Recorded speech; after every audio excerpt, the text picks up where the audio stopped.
சின்ன மருமகள் அடுத்து வர எபிசோடில் பார்த்தீங்கன்னா, தமிழ்ச்செல்விக்கு வந்து பர்த்டே செலிப்ரேஷன் பண்ணலான்னு சொல்லிட்டு பாட்டி வீடு ஃபுல்லாக டெக்கரேஷன் பண்ணி கேக்கெல்லாம் வாங்கி வச்சிருப்பாங்க. ஆனால் அதை பார்த்தீங்க அப்படின்னா, சேதுபதியோட சித்தியும் அத்தையும் வந்து கெடுத்து விட்டுருவாங்க. இவனால தான் நம்ம சாகுற நிலமையில இருந்தோம். இவளுக்கு எதுக்கு இதெல்லாம் அப்படின்னு சொல்லிட்டு கெடுத்து விட்டுருவாங்க. கேக்கு கீழே தள்ளி விட்டுருவாங்க. அதுக்கப்புறம் தமிழ்ச்செல்வியோட தங்கச்சி போய் சேதுபதி கிட்ட வந்து, நீங்கள் அக்காவுக்கு பர்த்டேக்கு விஷ் கூட பண்ணாமல் இருக்கீங்க. இன்னைக்குள்ளே நீங்கள் ஏதாவது அவங்களுக்கு பரிசு கொடுத்தே ஆவீங்கன்னு சொல்கிறாங்க.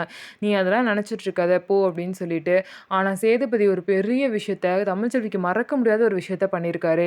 ஆசிரமத்தில போய் பார்த்தீங்க அப்படின்னா, 3 வேளையும் குழந்தைங்களுக்கு வந்து தமிழ்ச்செல்வி பர்த்டே அன்னைக்கு சாப்பாடு குடுத்து, சேதுபதி வந்து தமிழ்ச்செல்விக்கு ஒரு பெரிய மிகப்பெரிய மறக்க முடியாத கிஃப்ட்ட குடுத்துருக்காரு. அங்க ஆசிரமத்திலேருந்து பார்த்தீங்க அப்படின்னா, அந்த மதர் வந்து தமிழ்ச்செல்விக்கு கால் பண்ணி, குழந்தைங்க சாப்பிட்றதுக்கு முன்னாடி பார்த்தீங்கன்னா, இவங்க பர்த்டேக்காக எல்லாரும் சேர்ந்து வந்து வாழ்த்துறாங்க, வேண்டிக்கிறாங்க. ஸோ இந்த மாரிலாம் பண்ணவும் பார்த்தீங்கன்னா, தமிழ்ச்செல்வி அழுதேட்டாங்க. இந்த மாரி ஒரு கிஃப்ட்ட நான் நெனச்சு கூட பார்க்கல. இப்படி வந்து இவரு பண்ணுவாருன்னு நெனச்சு கூட பார்க்கல. இத நான் லைஃப் லாங் மறக்கவே மாட்டேன்னு சொல்லிட்டு ரொம்பவே தமிழ்ச்செல்வி வந்து சந்தோஷப்படுறாங்க. சேதுபதி கூடிய சீக்கிரம் பார்த்தீங்கன்னா, இதே மாரி தமிழ்ச்செல்விய ஏத்துக்கிட்டு ஒண்ணா வாழ தான் போறாங்க. ஸோ நம்ப வீடியோ உங்களுக்கு பிடிச்சிருந்தா, நம்ப வீடியோவ லைக் பண்ணிக்கோங்க.